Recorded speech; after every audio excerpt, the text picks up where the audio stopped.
Yeah, Connell, these attacks on our diplomats have baffled investigators for more than 2 years now. They started in Cuba in 2016 at our embassy and then hit again earlier this year at our consulate in southern China.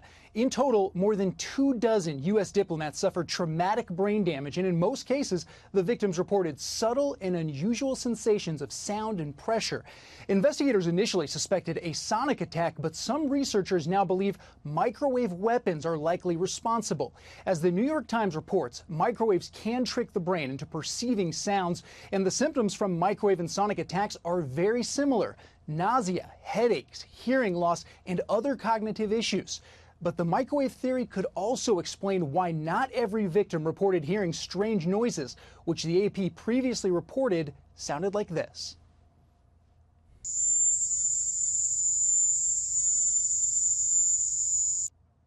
And despite these new reports pointing towards microwaves, a State Department official tells us the investigation into the attacks is ongoing. Connell? Crazy story. That was rough enough, by the way, in our TV earpieces.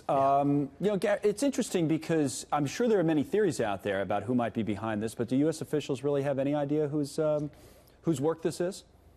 Yeah, not that we're aware of it. Initially, a number of lawmakers suggested that Russia was the likely culprit. And while Russia does have the technology to carry out these kinds of attacks, it's not clear that they did so in these cases.